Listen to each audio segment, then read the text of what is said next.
बिल्कुल क्लियर है कि भारत स्टैंड कर रहा है इसराइल के साथ। अभी एक वीडियो सामने आ रही है जहां पर भारत का और फलस्तीन का झंडा एक साथ लहराया जा रहा है। क्या कहते हैं आप इसके बारे में? Why India support?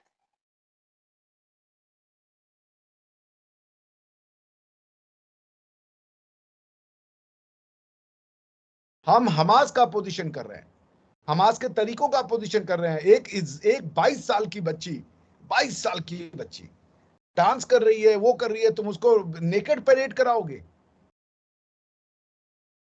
Naked parade कराओगे? आप कहिए कि हर चीज रिएक्शन होता है, आप करें तो कोई रिएक्शन ना दे, आप करें तो वो आपका हक है, वो दूसरा रिएक्शन ना दे। अगर कंक्वेस्ट यानी कि जीतने से लैंड बनता है इस्लामिक, तो फिर उन्होंने जीत लिया ना। यहूदियों ने तो 2 बार जीता ना, 1967 में जीता, 1947-48 में जीता। अरब तो पीछे मुड़ गए थे ना। अरब ने कहा कि नहीं, हम तो नहीं मानेंगे ये जो अक़वाम मुत्तहिदा का जो रिजोल्यूशन हुआ था, जिसको हम संयुक्त राष्ट्र कहते हैं, संयुक्त राष्ट्र के जो रिजोल्यूशंस को तो मानने से पीछे हट गए थे। पहले बोले हाँ ठीक है मानेंगे, और जब उसको इम्प्लीमेंट करने की बारी आई तो सारे अरब देश पीछे हट गए, उन्होंने तो अटैक कर दिया यहूदियों के ऊपर। तो अगर कॉन्क्वेस्ट से जमीनें बनती हैं तो फिर वो यहूदी जमीन हो गई, बात खत्म करो। आप ये जो टर्की है, ये सेंट्रल एशियन लोग यूरोप के जमीन पे लाके बैठे हुए हैं। यूरोपियंस ने कहा कभी कि तुमने हमारी छाती पे तुम बैठे हुए हो, हमारे लैंड से हटो? यूरोपियंस भेजते हैं टेररिस्ट। वो पाकिस्तान आपने बनाया हुआ है, लाहौर प्रभु श्री राम के बेटे का शहर है, हमने भेजा कभी टेररिस्ट? तक्षशिला जो है वहां से सारी इंडियन हिस्ट्री की किताबें और फिलोसफी और साइंस और टेक्नोलॉजी लिखी गई, हमने भेजा कभी टेररिज्म? मोहनजोदाड़ो में भगवान शिव की पूजा होती थी, वो जो थे वो शिव के पुजारी लोग थे, हमने कभी टेररिस्ट भेजा और कहा कि हमारी जमीनें छोड़ दो तुम? हमास का लैंड है, हमास का लैंड है, पैलेस्टाइन का लैंड है, तो तुम खाली करो फिर तुर्की। Get out of Turkey immediately, get out of Kashmir, क्योंकि ये सब हिंदू लैंड है। भारत ने 17 सितंबर 1950 को इजराइल को मान्यता दी थी, लेकिन दोनों देशों के बीच पूर्ण राजनयिक संबंध 29 जनवरी 1992 को स्थापित किए गए थे। ऐसे में दोनों देशों के बीच आपसी रिश्ते 30 साल पहले ही शुरू हुए थे। इसी साल जब इस रिश्ते को 30 साल हुए तो इस अवसर पर कई कार्यक्रमों का आयोजन हुआ। 1992 के बाद वक्त बदलता गया और भारत और इजराइल के बीच के संबंध और प्रगाढ़ हो गए। भारत के लिए इजराइल एक ऐसे मित्र देश के रूप में उभरा है जिसने हमारी सुरक्षा चुनौतियों का हल ढूंढने में हमेशा महत्वपूर्ण भूमिका निभाई है। कारगिल युद्ध में सहयोग और आतंकवाद के खिलाफ लड़ाई में इजराइल की भूमिका प्रमुख है। आज रूस के बाद इजराइल भारत का दूसरा सबसे बड़ा रक्षा उपकरणों का आपूर्तिकर्ता है कि 1500 हमास के फाइटर्स की लाशें मिल चुकी हैं। चुन चुन के इजराइल उनके घर में घुस घुस के चुन चुन के मार रहा है। जहां पे पता लगा ये घर है, ठीक है, इसके अंदर 8-10 इजराइल ये हमास के फाइटर बैठे हैं, इनको पता लग गया, ऊपर से मारा, वहां पे मिसाइल पूरा घर का घर उड़ा दिया, कहानी खत्म हो गई। ये मैं बता रहा हूं, ग्राउंड इन्वेजन होगा गाजा का।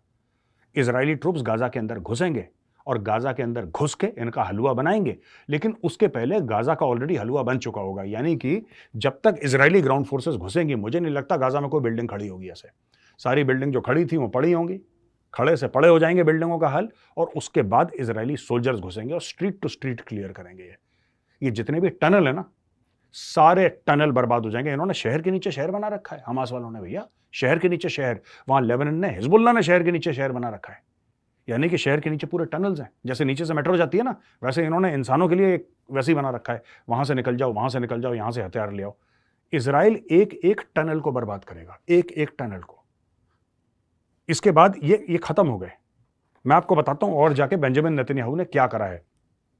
उसने 2-3 ऐसी चीजें कही हैं जो कि अगर कोई हमास वाला सुन ले तो खुद छत के कूद के मर जाए। मैं बता रहा हूं, हमास वाला डर के मारे। समझ से बाहर है कि पाकिस्तान की इस आइसोलेशन की क्या वजह है। क्या दुनिया को इस चीज़ का पता है कि यार ये लोग सीरियस नहीं है? क्या दुनिया को इस चीज़ का पता है कि इन लोगों का इंटरेस्ट नहीं है? या कि पाकिस्तान में एक केयर टेकर गवर्नमेंट भी है, जिस केयर टेकर गवर्नमेंट ने पूरी कंप्लीट खामोशी अडॉप्ट की हुई है।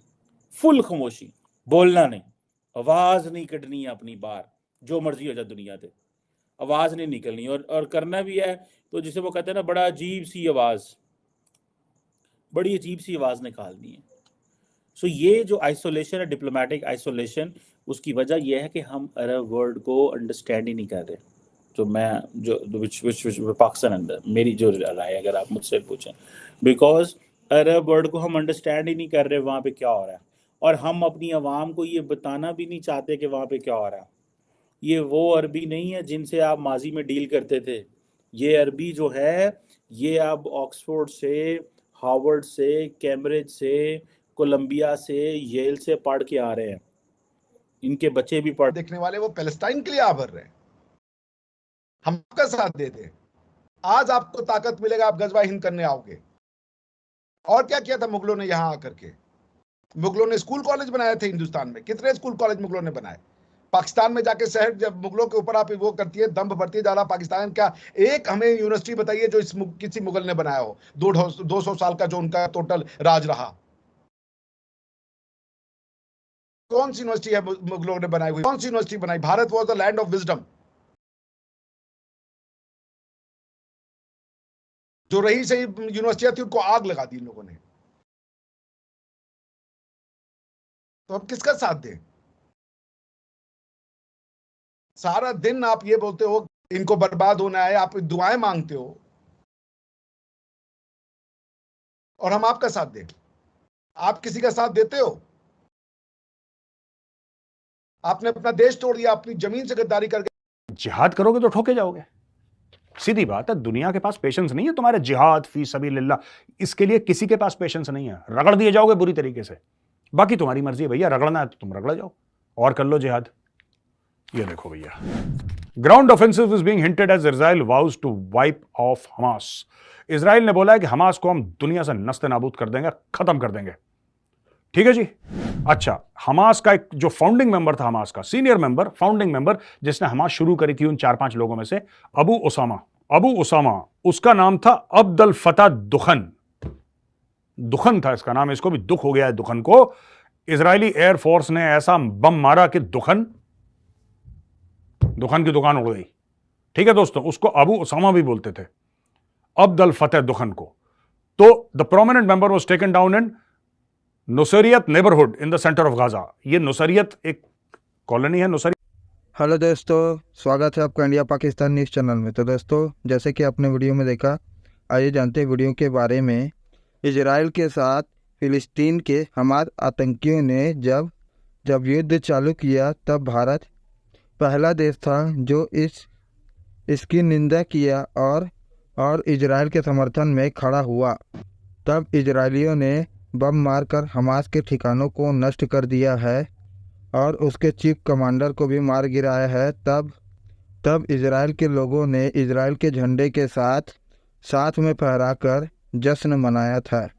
जब प्रधानमंत्री मोदी ने इजराइल और हमास आतंकियों के बीच में इजराइल का साथ दिया, तब से प्रधानमंत्री मोदी पर भारत से ही अंदर के कुछ लोग कटाक्ष कर रहे हैं, और उसके लिए उन्होंने चुना है भारत के भूतपूर्व प्रधानमंत्री अटल बिहारी वाजपेयी का वह स्पीच, जिनमें उन्होंने कहा था कि वे पैलेस्टाइन लिबरेशन ऑर्गेनाइजेशन के साथ है। और ये हकीकत भी है कि भारत पैलेस्टाइन लिबरेशन ऑर्गेनाइजेशन के साथ रहा है।